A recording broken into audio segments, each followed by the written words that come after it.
All right. Hello, everyone. Welcome to OpenHour. I'm really excited about this one. There's been a lot of conversations over a couple years now at this point on hydrogen sulfide monitoring method. And there's a couple that have been floating around on Public Lab more recently, and some that have been around for a while. And it's really exciting to have some energy and time to devote to this conversation, because it's a really important issue with there's so many things that are problem sources for H2S that having more ways to talk about it is great. So in this conversation, we're talking about some exploratory hydrogen sulfide monitoring methods, and I think that we'll have people coming on the OpenHour here intermittently. And so just to get started, why don't we do kind of a round robin intro of people who are here, and as we sort of see people join on, we can go ahead and ask who they are and where they're calling in from. But I know we have a couple people on the line, on the phone, as well as here on the internet. So just keep in mind for our friends on the phone who can't see faces, that when you say something, if you want to introduce your name before you talk so that they know who's speaking, that would be really helpful. So let's see, I'm going to just start on my top left-hand corner on the screen and circle around asking for some intros. And I see you first, Leslie, on my top left, if you don't mind, your name, where you're calling in from, and one thing that brought you to this caller that you're interested in. Okay, Leslie Birch, calling from Philadelphia, community volunteer organizer for Public Lab, and I'm interested in the hydrogen sulfide detectors ever since I went to barn raising and discovered them, thanks to Gretchen. So I definitely want to learn more, and I know there's a crowd of people dealing with the CAFOs that definitely also have an interest in this. Okay, great, thanks. Jeff, you are next on my list. Hey, I'm Jeff. I'm with the Public Lab staff, and hey, everybody. Yeah, I've been following this and various hydrogen sulfide methods for the past 5-6 years now, I think, and interested in, from the kits side of things, on getting a prototyping kit in people's hands so we can get more people trying things.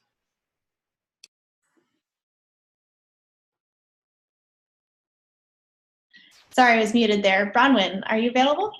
Yes. So yeah, I'm also with the kids team here at Public Lab, and so we've been excited to sort of see how things have been going, and are excited about the possibility of starting to shepherd these into sort of in through our kids initiative, and working to kind of get them out to people so everybody can work with them. Yeah. Great, thank you. Gilbert, are you free? Yes. Gilbert Roshan. I'm currently the advocacy manager with Public Lab, and Gretchen was kind enough to introduce me to various hydrogen sulfide monitoring techniques at barn raising in Cocodrie, Louisiana. And it was a stark reminder of the fact that while going to high school in Bay St. Louis, Mississippi, the stench of hydrogen sulfide was ubiquitous and in the water supply, and currently have an interest of both in how it impacts communities that are challenged by confined animal feeding operations, but also in petrochemical industries, particularly along the corridor between New Orleans and Baton Rouge, Louisiana. Great, thank you. Gretchen, are you available? Hi, I'm Gretchen Colleen from Durham, North Carolina. And I have been really interested in hydrogen sulfide the whole time I've been with Public Lab. There's a ton of work done before I joined Public Lab, and I've just been really interested to see this project in a very, I think, a very clever way for doing low-cost monitoring of hydrogen sulfide. And I have a background in chemistry, and I'm super intrigued by how you can kind of manipulate this really unique chemistry of sulfur to do like really kind of amazing ways of testing it. So I'm pretty excited about that. Thank you. Nick, I see, is that you? Yes, hi. Hi, Nick Shapiro, also in Philly, probably like 2 miles away from Zen Girl, Leslie. I'm interested in colorimetric modes of testing for air quality generally, as they seem to be the most affordable inroads to doing some community level testing for air quality. So I'm interested in just hearing about how these new methods are working, how you're dealing with co-contaminants, and what you're thinking in terms of validation and next steps. So I'm just excited to mostly just sit here and learn. Great. Sarah, are you available? Yeah, hi. Sorry to be a bit late. I've got a little boy protesting his bedtime. But I was a co-founder of Public Lab, and I've been really interested in hydrogen sulfide since I started working with Public Lab, really, because I, for my dissertation work, put together a website where people reported on problems with hydrogen sulfide around oil and gas operations. And so way back in 2011, Public Lab staff met with some people in Colorado who were experiencing hydrogen sulfide contamination from unconventional gas wells. And so that's what really kind of kicked off my interest in hydrogen sulfide monitoring. And, so we started gathering different ways of thinking about monitoring hydrogen sulfide, really thinking about corrosion of silver initially. And that's what led us to Claire Hallwell's work on photographic paper as a way of mapping hydrogen sulfide. So I've been working on that for the past 3 years now, and have really been trying to come up with ways to quantify that method through other off-the-shelf methods, particularly Purafil's corrosion coupon and Radiello tubes, which are produced by Sigma. So I'd love to chat about that work, and we're about to go into another round of testing on that, which I hope will be a final round of validation at Deer Island Sewage Treatment Plant here in Boston, where they've kindly opened their facility to us so we can try out different methods for looking at H2S. And we've been thinking about adding the copper pipe method that Gretchen and Jeff have been reviving, that Lionel Milberger and I posted on Public Lab way back when. And so that's, I think, a super exciting approach to pull together with the photo paper, because we can use them as a reference method to these corrosion coupons, which have a strip of silver and a strip of copper. So I think there's real potential for thinking across those two methods in a way that could give us a way of really quantifying corrosion. So I'm super excited to see the work that I've been doing, helping to inform a kit with Public Lab and trying to see how we can pull these two methods together. Great, thank you. And speaking of, Lionel, you're next on my list. Are you available? Who? You, can you hear me? Are you available to speak? Who are you asking for? Lionel, is that you? Lonnie Milberger, that's me. Okay, I'm ready. Great. Do you have an intro where you're calling in from and one thing that you're interested in talking about with hydrogen sulfide monitoring? Okay. Name is Lonnie Milberger. I'm retired in Wheelock, Texas, kind of the central part of Texas, in a very active sour gas drilling and production area in Texas. And I've spent all my career in various electronic and mechanical R&D systems, and most lately in the oil and gas industry, oil and gas production equipment. And after retiring, I got inundated with hydrogen sulfide and other toxins from the gas drilling, and started to find out a way to maybe monitor it. And I did some, actually purchased some monitors, and then finally gravitated toward the copper rod testing that I published in Test Magazine. several years ago as a preliminary, and I'm not out to make any money off of it or anything, but I think it has some potential. For sure, right now, as it stands, it is a way to get some indication of H2S and other toxins in the air that will corrode copper. And the downside is you don't know exactly how much it is, nor do you know exactly when it occurred. But you can put the copper rod out there and look at it in the morning, and you'll know whether you got it, and look at it during the day and see if there's any toxins out and about that will corrode copper. There are many other toxins that will not corrode copper. For instance, sulfur dioxide.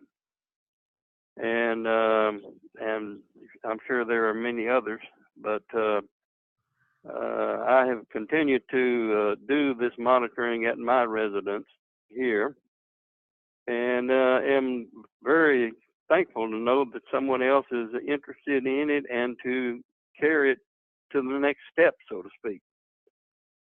And I compliment you for your interest. Thank you. Thank you, Lionel. And then I see someone on the line who's calling in from a 608 number. Are you available? Yeah, that's me. My name is Meg Wise, and I'm from Wisconsin. I am the Water Quality Program Coordinator at Crawford Stewardship Project. But we have interest in air quality monitoring, especially in maybe more affordable ways than actually purchasing monitors, but hopefully in the future that will be possible. I don't have much to add to the conversation, but very interested in hearing all about this. Thanks. Great, excellent. And maybe just for a quick background to people who are new to the two methods, Sarah, do you want to give us a basic on the photo paper method, and maybe Lionel or Gretchen or whoever else is interested to follow up with a copper pipe sort of comparison or how they're different? Sure. All right. So the photo paper method was originally developed by a volcanologist called Claire Hallwell, and she published 2 papers on this back in 2004 and 2005. And basically she used it to map hydrogen sulfide that's naturally produced around volcanoes in New Zealand. And what it is based on is using Ilford black and white photo paper and cutting it into small strips in a darkroom, and basically treating it with photo flow so that it's ready to react. And then you take those small strips of photo paper and you put them inside something that is going to expose it to air but not to light. And so what we've been using is just old photographic canisters that you would have a film in, like those black small canisters that rolls of film used to come in.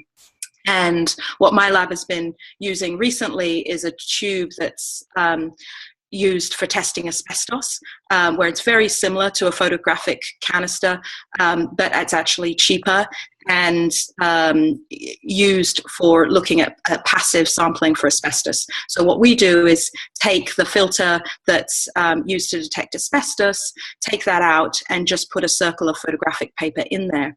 And then how Hallwell originally used this was taking those canisters, placing them out in a location in a grid fashion for a week and for a month. So you put out a pair of duplicates together, one's out for a week and one's out for a month, and then you pick them up, you fix them in a dark room, and in that fixing process you basically fix all of the silver that's reacted with whatever corrosive gases have been present that corrode silver.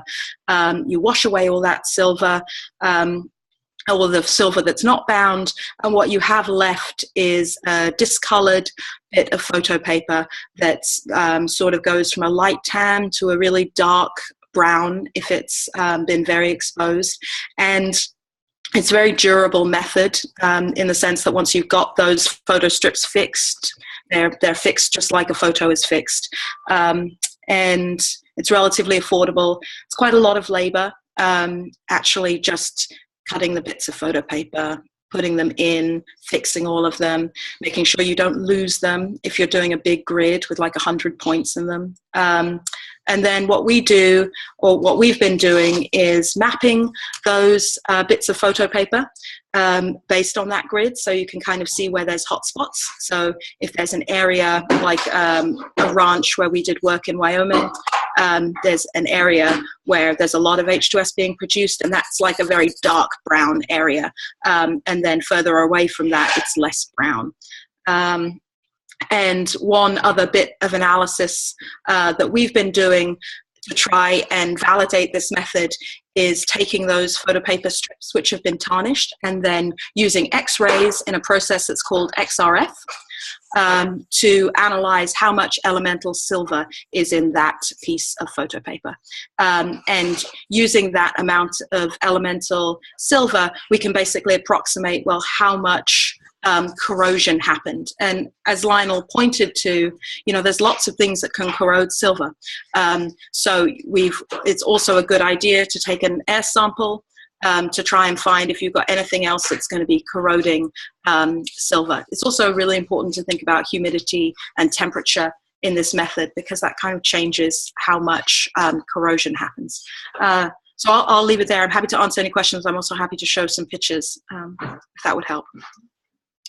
Great, thank you. Lionel, are you available to talk about the copper rod method that you've been working on? Oh, yes.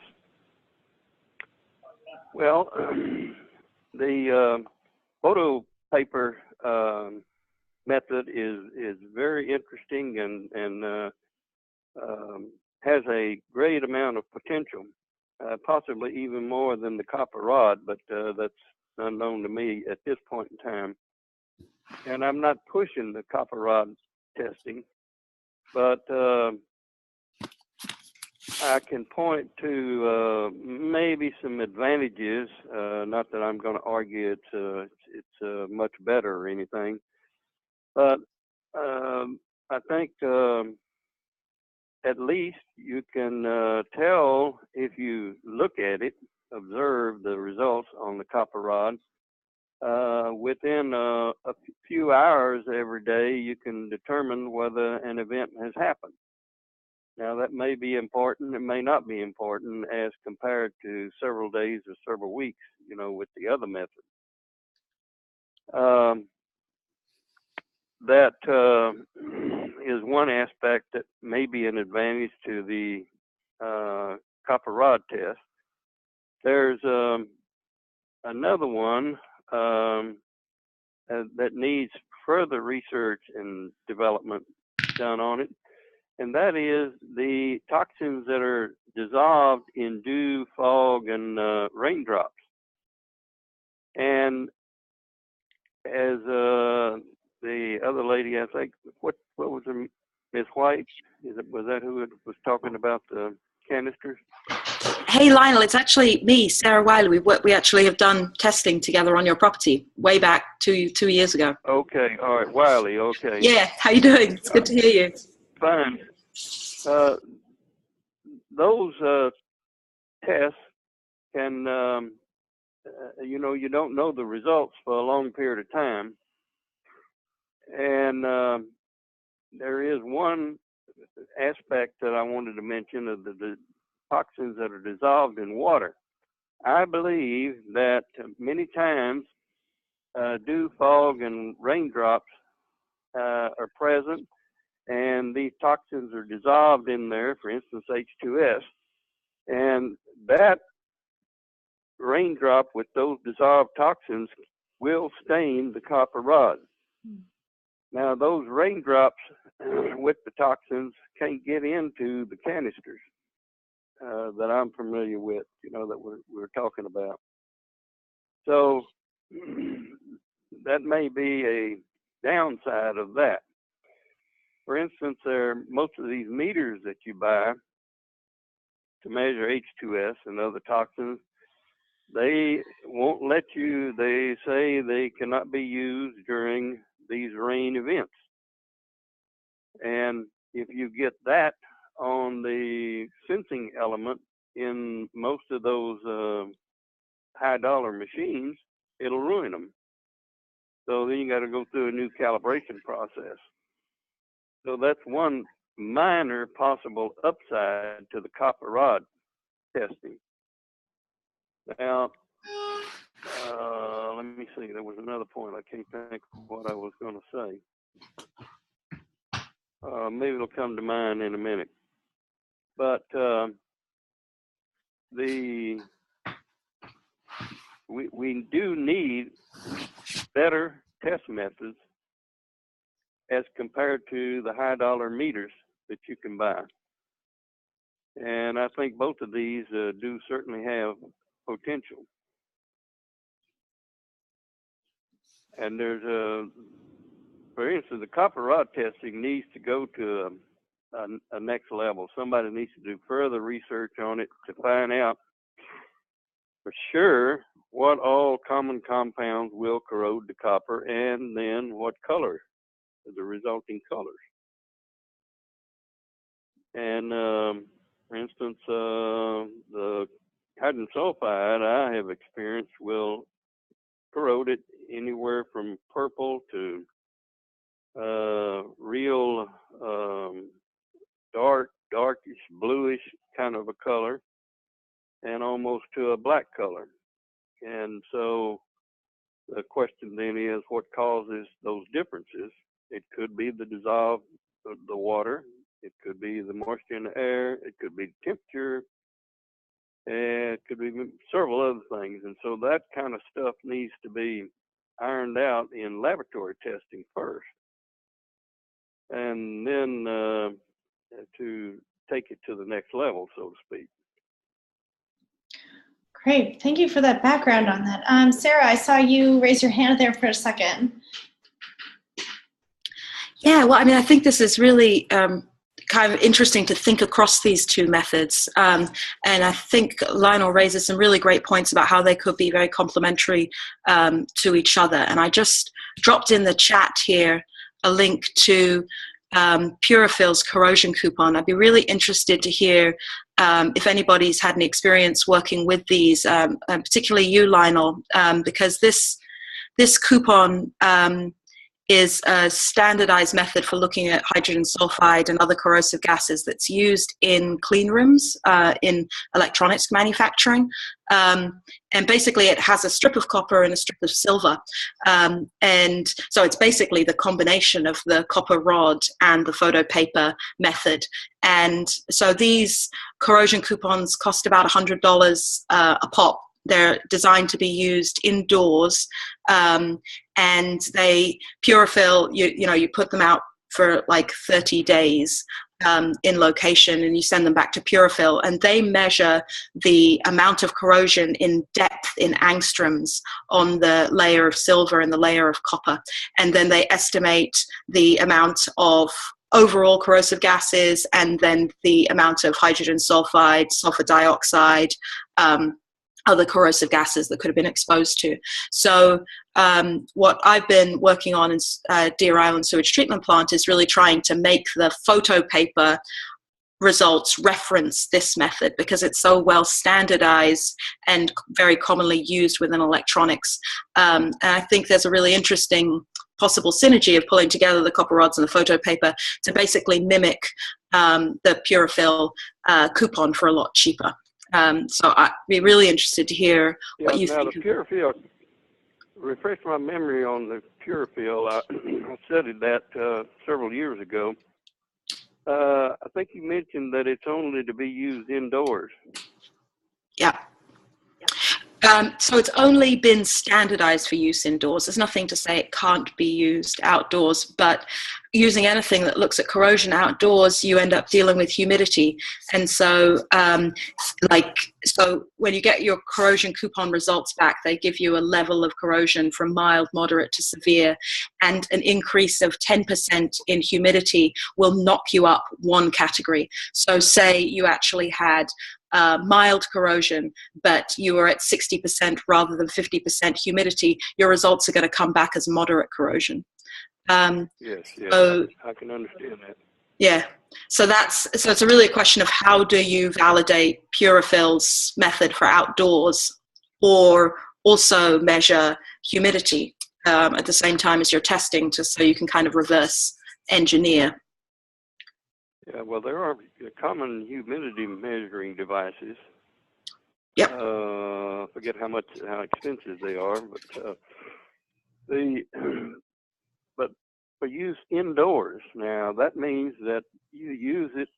You gather the gas in a container and bring it indoors, and you test it then with Puracell. What do you call it? Yeah, that had never crossed my mind that you could do that. I mean, where I've been working with people in Texas, they've just been putting out these inside their homes because they're interested in the level of exposure in the home. Yeah, and kind of treating the home as a workspace. But you're right. There's nothing to say we couldn't make some kind of air sampling chamber that you kind of put the corrosion coupons inside and sucked air into, sort of like putting together the bucket. Yeah, now there is one major concern with doing that,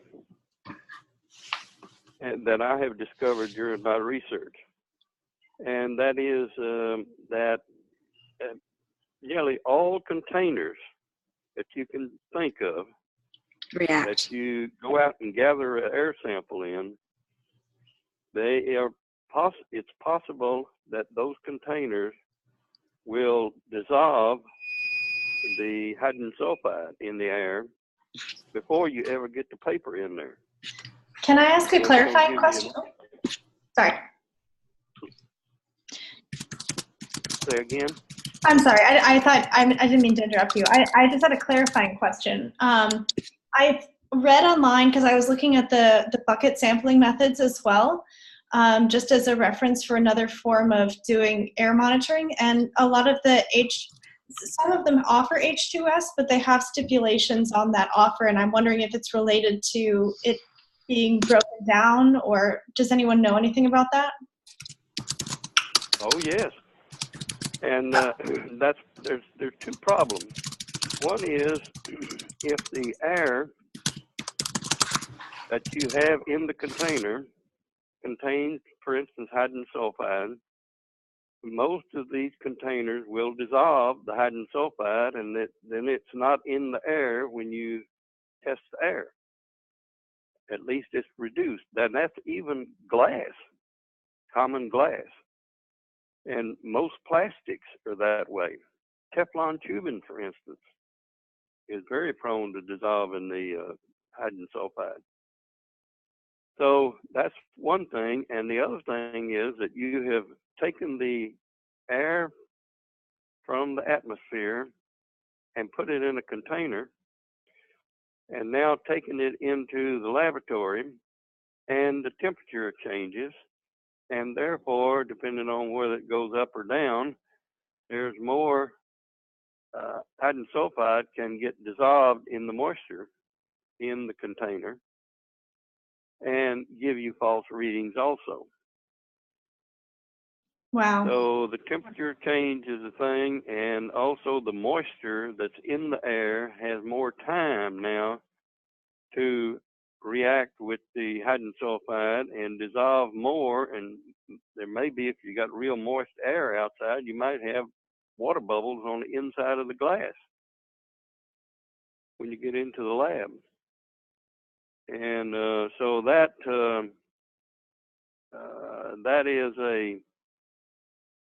can give you errors.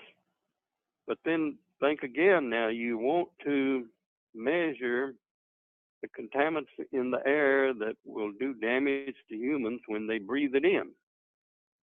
Now, when you breathe in air that has a lot of moisture in it and has, for instance, H2S dissolved in the water, you can't smell it, or it's a reduced smell. But when you digest it into your lungs, it's quickly raised to normal body temperature, 98.6 or whatever it is, and comes out of solution, and your body then absorbs the hydrogen sulfide, and you feel the bad effects. And when you tested it, it was pretty good. So that's a downside of the issue of moisture and temperature changes relative to H2S and other contaminants and testing methods. While both of these other two test methods that we talked about, the copper rod and even the photo paper, they're out in the air and more likely to be exposed to what really is out there. Great, thank you for helping to clarify that. That makes a lot of sense. Go ahead, Sarah, sorry.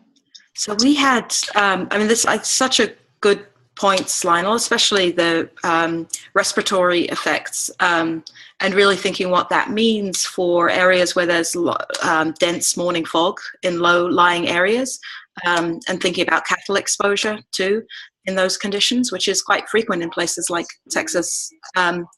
So I think it's a really interesting point to think of. The one way that my group so far has looked at H2S in water is this hatch method. That it's kind of interesting. It's a hatch hydrogen sulfide test kit, and basically what they do is it's this Alka-Seltzer pill that you put into a water sample that you've taken, and the Alka-Seltzer dissolves, and it basically pushes all of the hydrogen sulfide that's dissolved into the water into the chamber above the water, and then they've got a little bit of reactive paper in the top of the canister. And so it'll kind of give you a visual analysis of how much hydrogen sulfide there is in the water.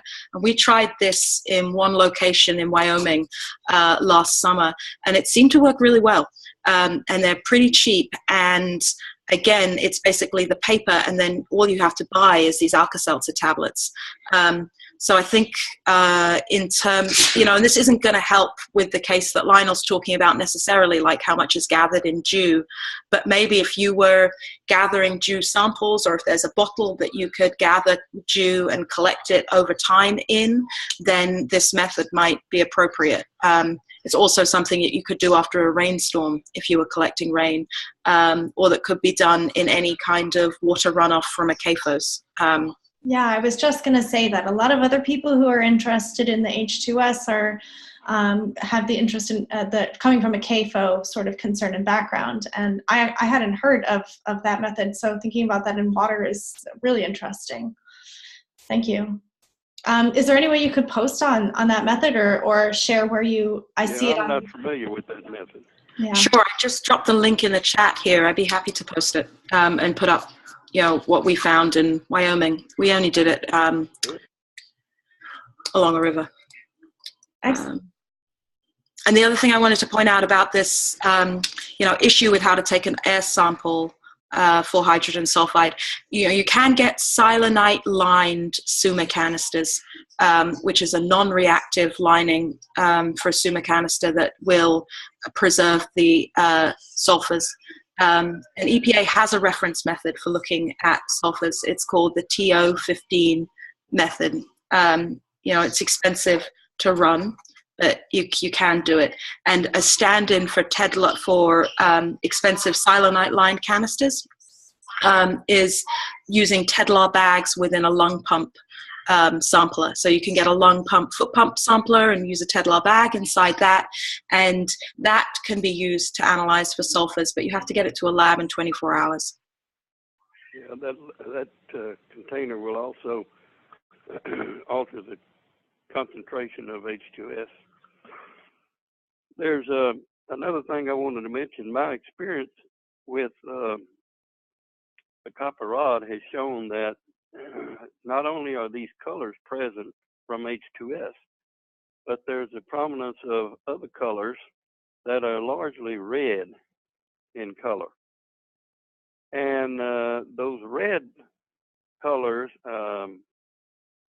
come from, I think, basically noxus, nitrogen oxides of various types. Because I have used copper rod to test in air, of course, many times, but I've also just stuffed it up an exhaust pipe on, say, my tractor that does not have a catalytic converter. And it will corrode the copper rather rapidly in a reddish color. And so I think that's an indication that these are nitrogen type noxious compounds that make the red color. And basically the purple color, so to speak, purple color comes from H2S.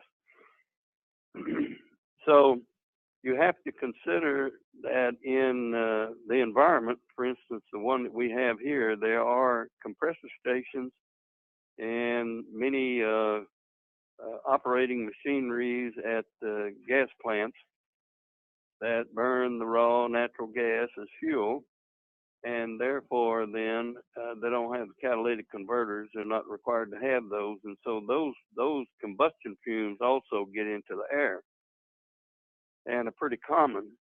And so, and I think that's anywhere you're going to have in an industrial environment.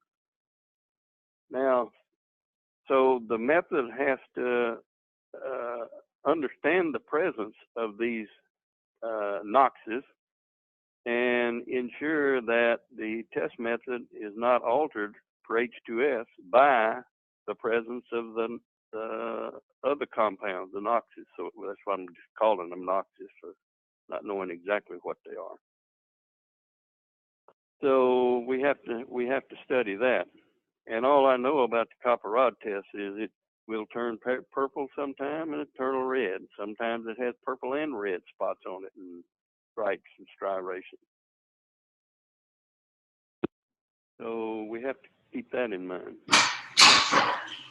Lionel, do you have any suggestions for a next step of analyzing the whatever deposits are on the copper rod in a lab setting?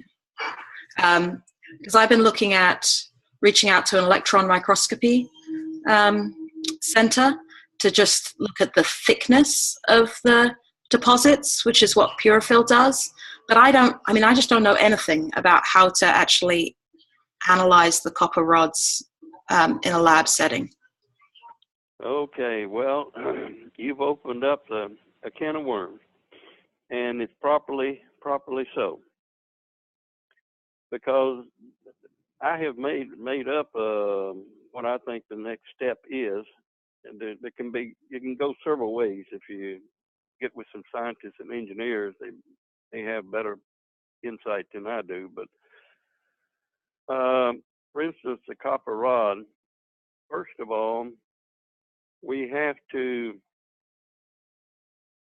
find out what are the compounds that are present on the copper rod that are purple in nature and are red in nature. And what are those compounds? And then once we know those compounds, then we maybe can have a insight as to what caused them. H2S is obvious, but all of these there are a lot of other compounds in these environments. So that's one step. So analyze that in detail, and the thickness and the amounts and so forth. Then we need to go, the next step is to, in the laboratory, is get canisters of known concentrations of H2S. And that's going to be a bit difficult to do, but you're better off if you're doing it with higher concentrations, because less of it is absorbed by the canister and this, that, and other. So get laboratory quality contaminants in pure air, first dry, no other contaminate, really known pure air. And then put the copper rod in there and you see what happens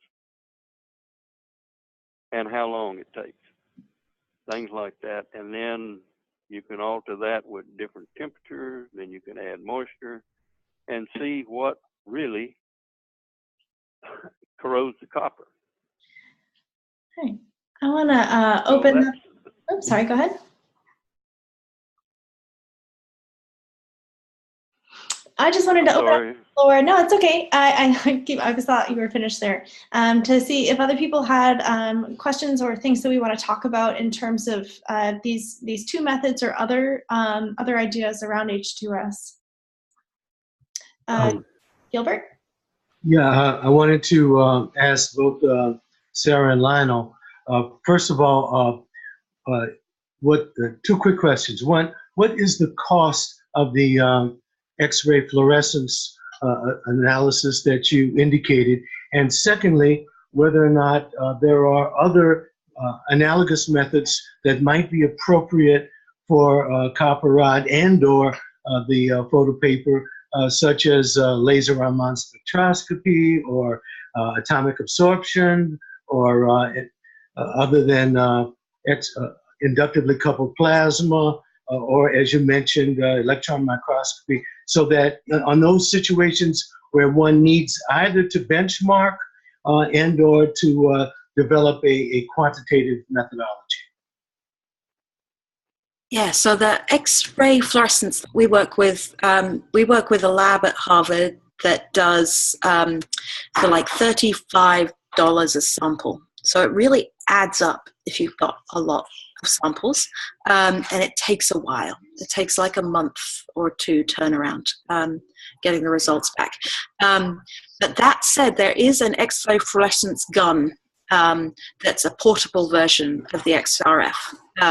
It's also super expensive, but it's something that Public Lab was thinking about investing in a piece of technology that could be used as a round robin and that could actually be useful in a lot of different monitoring techniques. It might be something to really look into, because you can also use this X-ray fluorescence to look for brominated flame retardants. So it can be used to look for basically all sorts of different elements.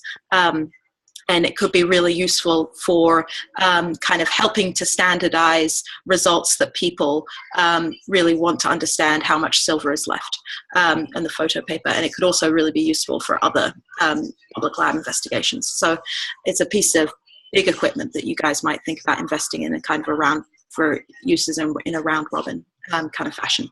And it's not very long to get certified to read and interpret XRF results, but there is a step where you need to get certified. And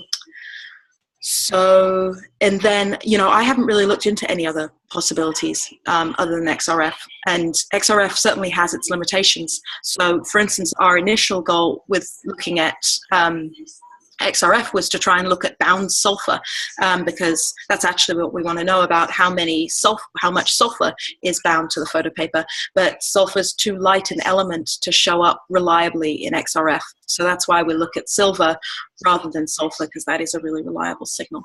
I'd love to hear if anybody has any different ideas that might be more affordable than XRF.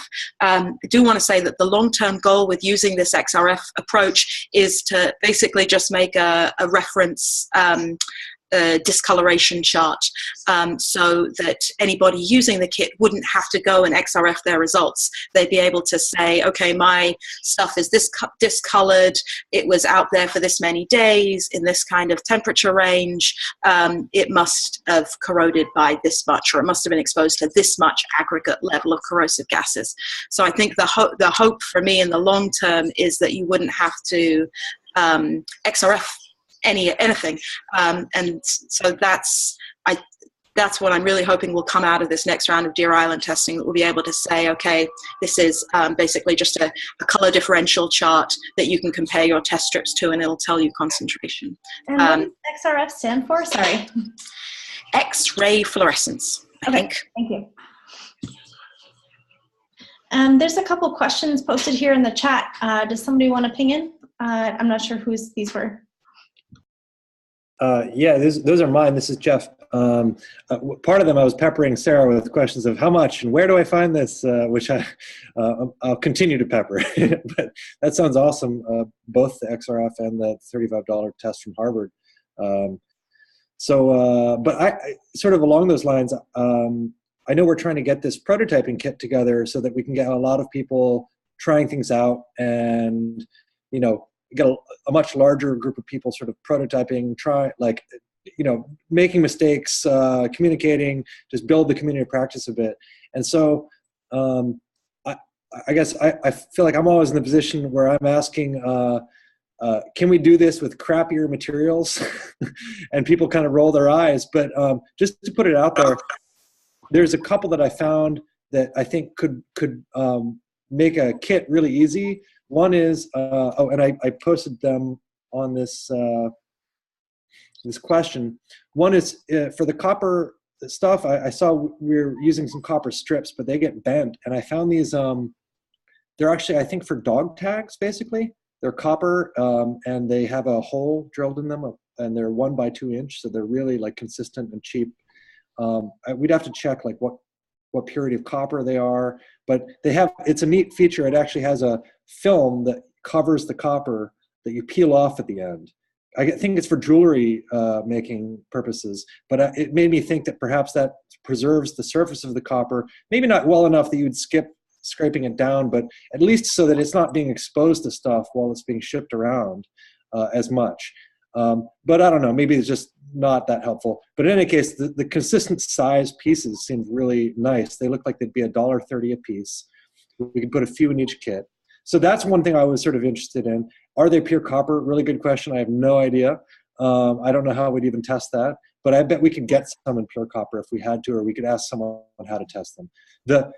So I'd love to hear input on that, but one more thing just to add to it. I couldn't find small bottles of acetone. And I tried looking everywhere for small nail polish or travel nail polish remover. Of course, everyone these days wants non-acetone, which is, I laud that. I think that's great. But for our purposes, we actually need acetone. I couldn't find anything small, and I think the reason is that everyone's using wipes. Acetone, like wipe pads, sanitary pads that like to wipe your hands off on. And those are available real cheap, but I don't know what the purity of the percentage of acetone is in there. If we could find that out, like get pro grade, like nail salon wipes, I feel like we could ship a few copper, little copper plates and a bunch of these packs of acetone wipes. And that could be a not quite as good version. So I'm curious to hear from people what would be problems with that. Like, either one of those substitutions, because that would make things pretty easy in terms of kits. I just wanted to add that I was able to get a really small, you have to get a professional grade nail polish remover, and then it is the bad stuff. And I got it at CVS of all places. Oh, cool. Because I didn't want to buy a big batch either. Not that you want to ship bottles of that, but I'm just saying that if you can't ship the stuff, and there might even be reasons why the post office won't let you ship, but I just as a follow-up question to that, Leslie, do you happen to know the exact volume? Because I found that when I'm doing internet searches for random products, that putting in like 1 ounce is actually really helpful. So if you wouldn't mind reading off the bottle, like at some point, it doesn't have to be now, it'd be great to help sort of refine the search. Yeah, I can actually even maybe post a picture of the bottle when I grab it back for you.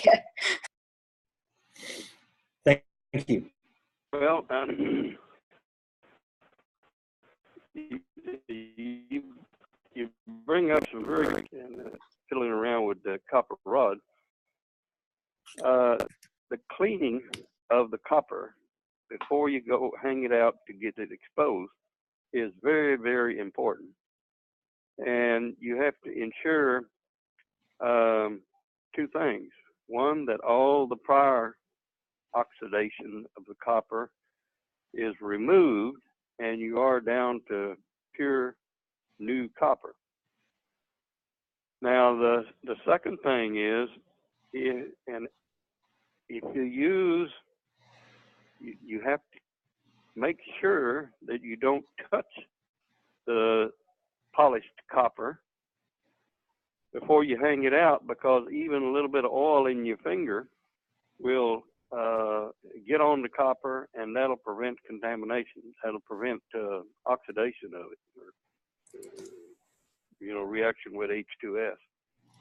So it's very important that any cleaning compound does not leave a residue on it that will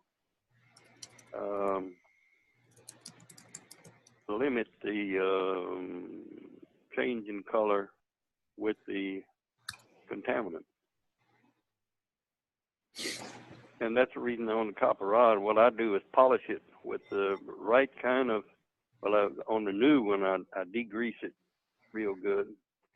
And then I wash it with pure water and soak, and then clean it, make sure there's no grease of any kind on it. And then I polish it with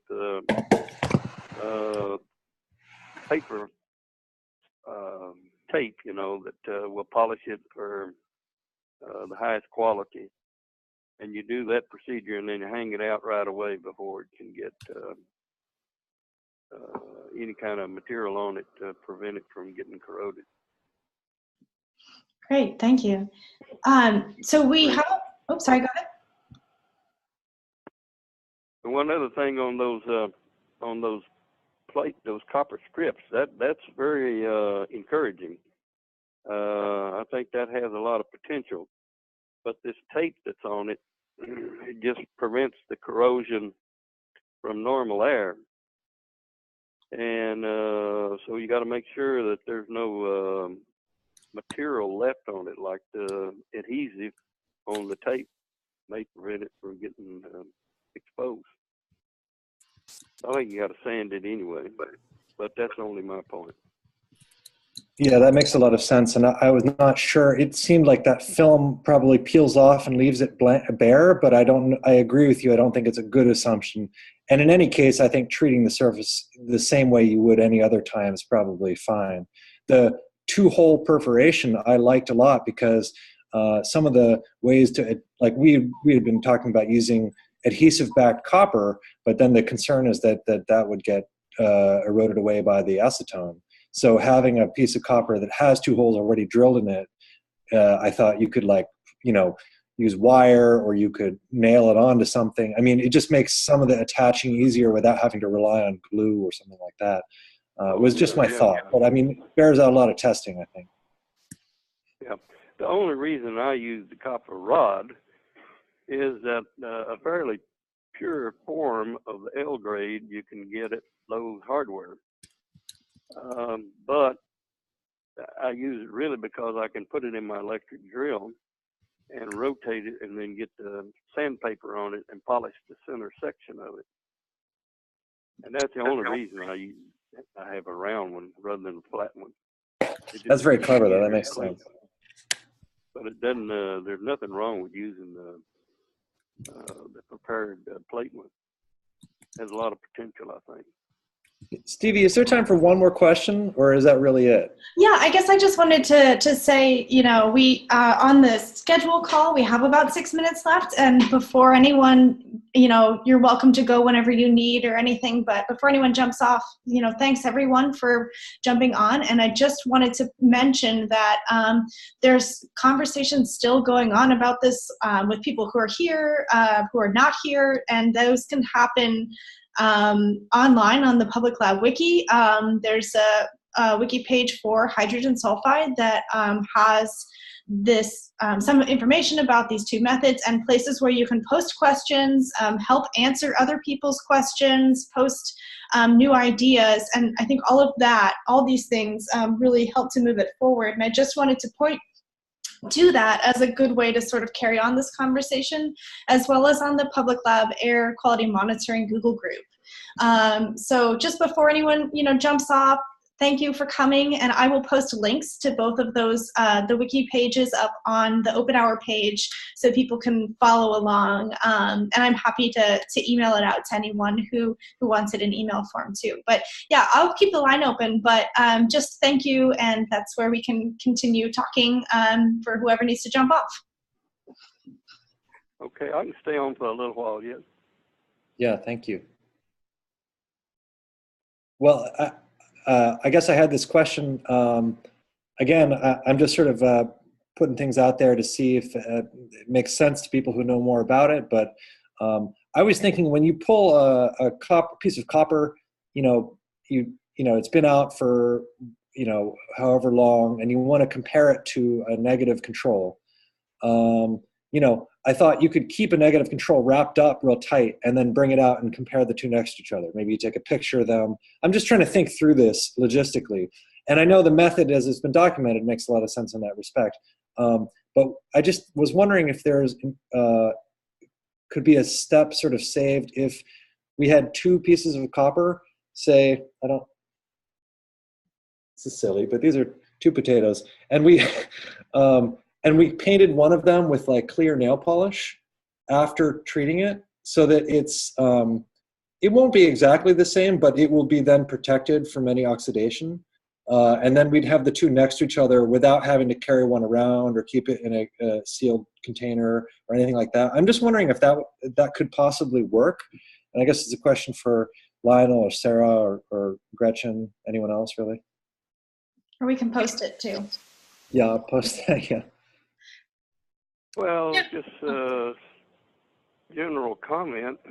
That's it's certainly a proper approach. Just have to keep in mind that normally copper does corrode in pure air without any hydrogen sulfide or nitrogen oxides or any of those other contaminants in the air, just from pure oxygen, and it becomes copper oxide. And that is red in color. But that corrosion happens very little each day. And really is going to take you maybe a week before you even see any change in it in pure air.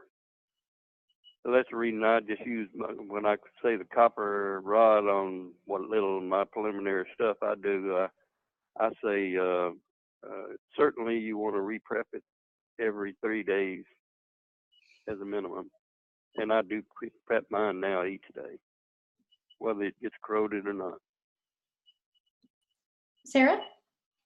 Yeah, I mean, I think that goes to one of the points that really concerns me a lot about this kit is that it's going to be pretty easy to misread corrosion as there being high levels of hydrogen sulfide, and how to really communicate, how to read these somewhat subtle differences. And it's the same thing kind of with the photographic paper.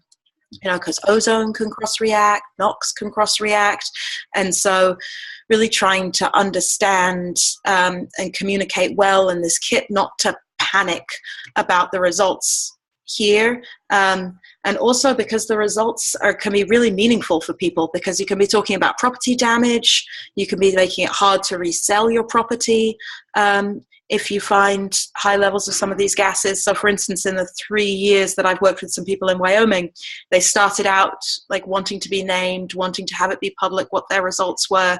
And then, as the oil boom died down and extraction stopped and it stopped being a big problem in their property, they didn't want it to be public anymore because it affects their ability to resell their property. So some of these things touch on really interesting privacy issues, and then also how do you give people good clarity on what their results mean has been one of the reasons why I've been so slow to share the development of this. Just, yeah. Well, that is a concern. That is certainly a concern. Because if you sell your property, you have to disclose all known defects anyway. Oof. And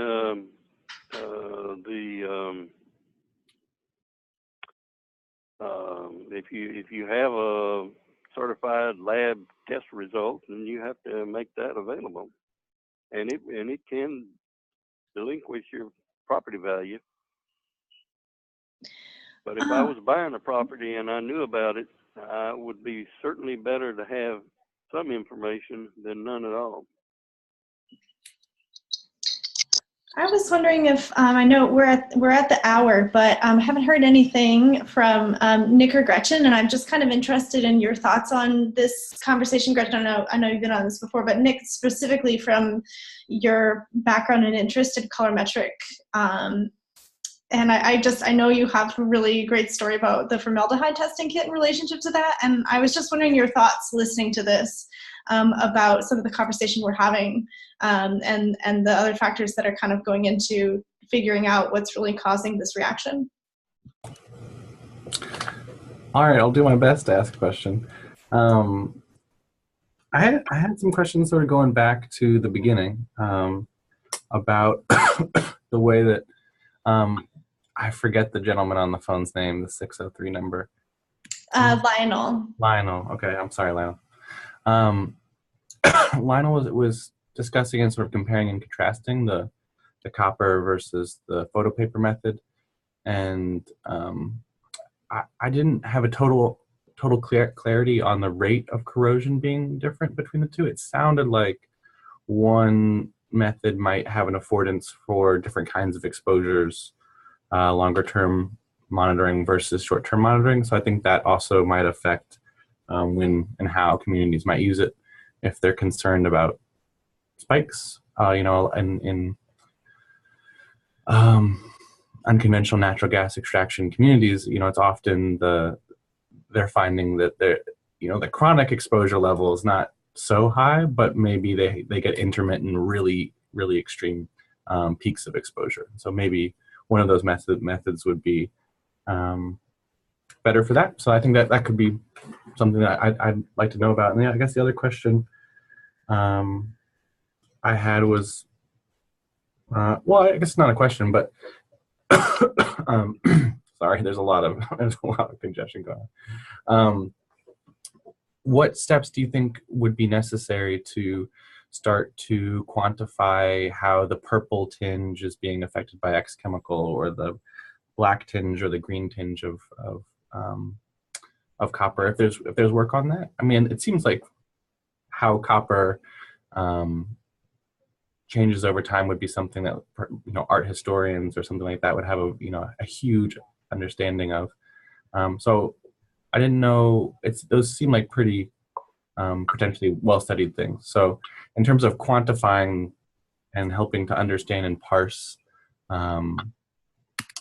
co-contaminants and sort of disaggregate the corrosion that's occurring in a lot of these places from multiple contaminants, sort of thinking about what the next steps were for proceeding to answer some of those questions. I'd be curious to know more about that.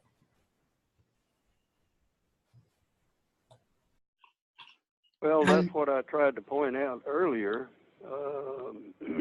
Some avenues to go to take it to the next level. And I don't have the equipment nor the laboratory and all the that sort of thing to take it to the next level. But I can assure you that the copper will corrode from hydrogen sulfide, and it'll corrode from other things, combustion fumes.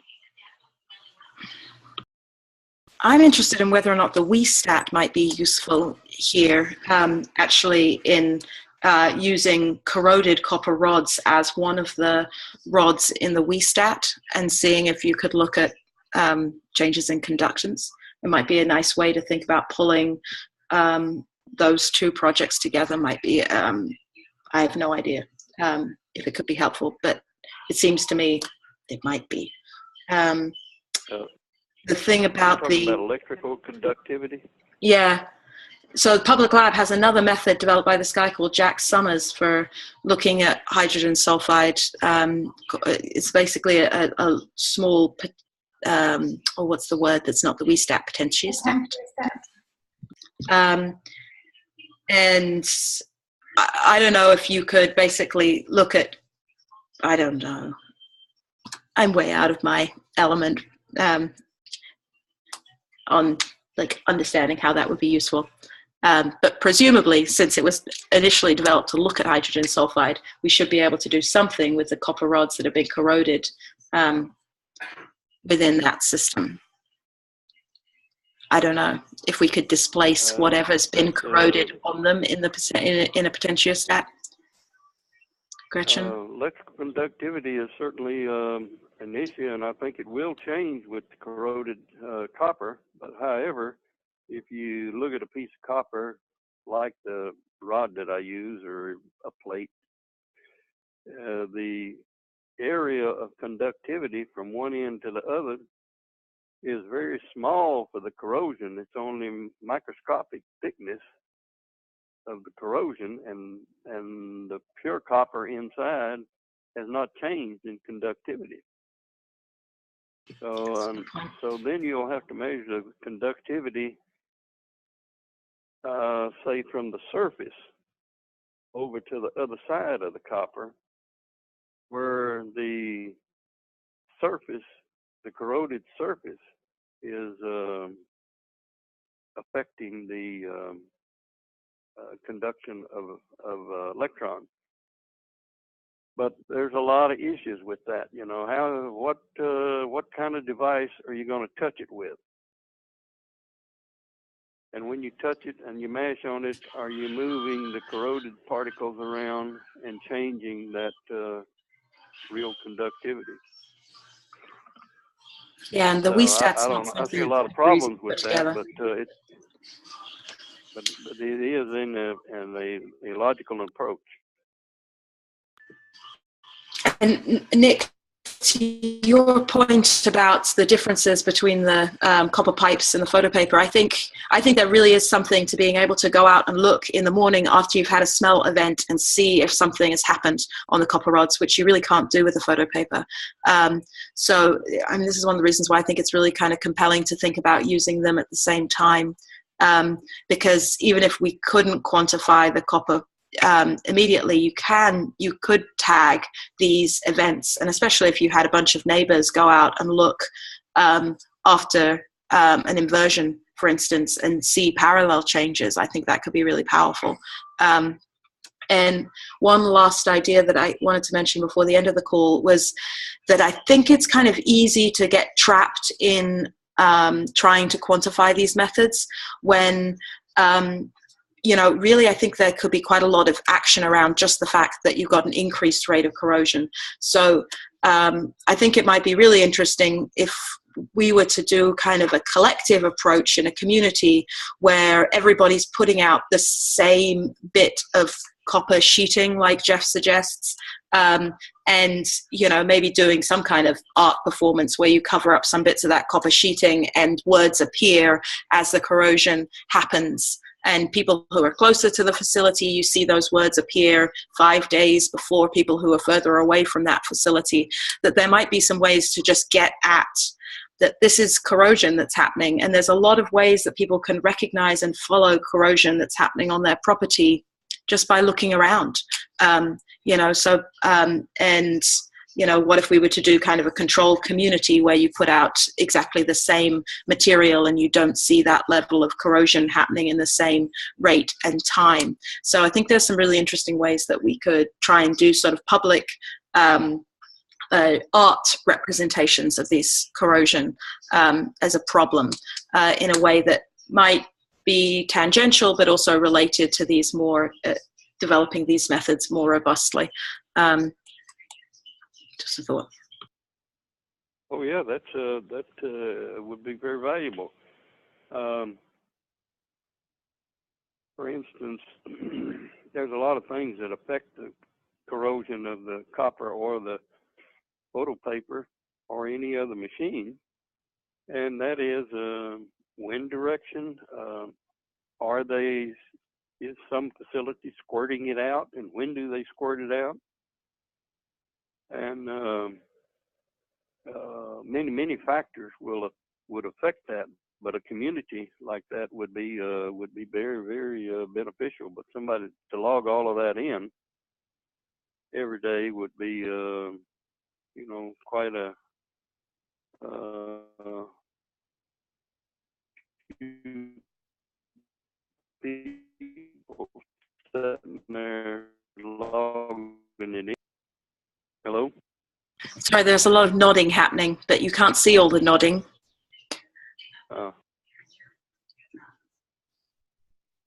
Well, I see, Leslie, you're posting some things in here, and I wanted to give you some space if you wanted to ask or talk about them in the chat. No pressure. No, it's just that, and this really goes for any testing, and the problem of being truthful in selling a home, right? So CAFO people, there's already proof that, you know, homes devalue quite quickly in those areas. And so now what you brought up with the testing, you know, and this is something I'm curious in my own home, not that I have anything in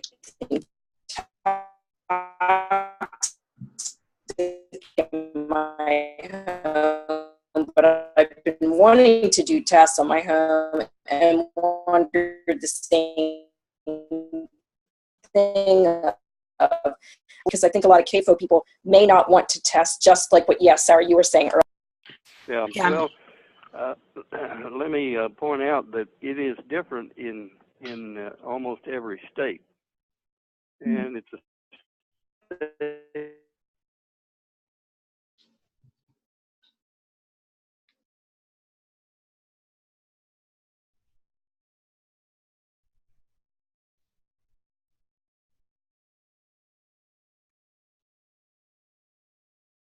some background on the issue of mold in a house. You have to disclose if there ever was a mold in your home here in Texas. So you might try to do a little research on how it's done for mold and the remedy for that. The mold in your house has a remedy, but contamination from oil field facilities further down the road has no remedy that you can make happen. It's a homeowner can make happen.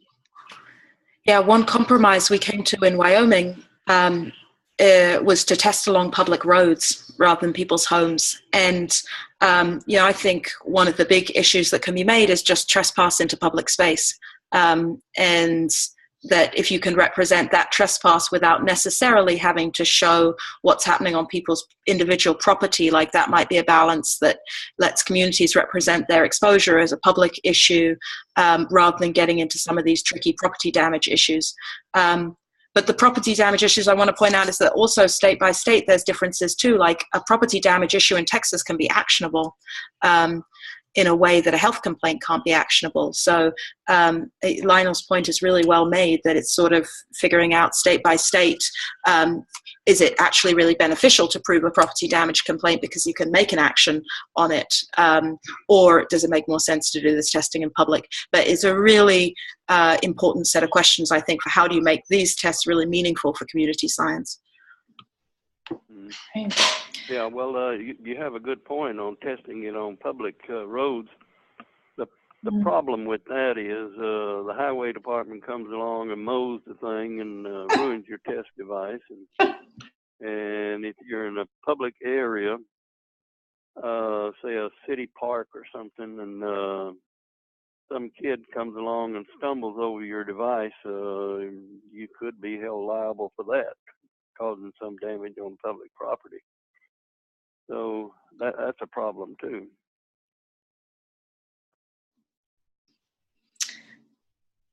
Wow. Is there any last questions or anything before we wrap up? I just want to be conscious of everyone's time.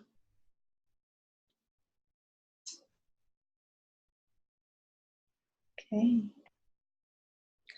Well, thanks again, everyone. This has been excellent. I'm really excited to share some space and talk about these different methods and learn new things. And I'm really excited to see some more of this posted up on Public Lab, as well as the questions that came from this call. So stay tuned on the website, on the Google groups, and we'll keep in touch. And we also have an open line every Tuesday if anyone wants to call in and sort of carry on these conversations over a more in-person space than just the internet.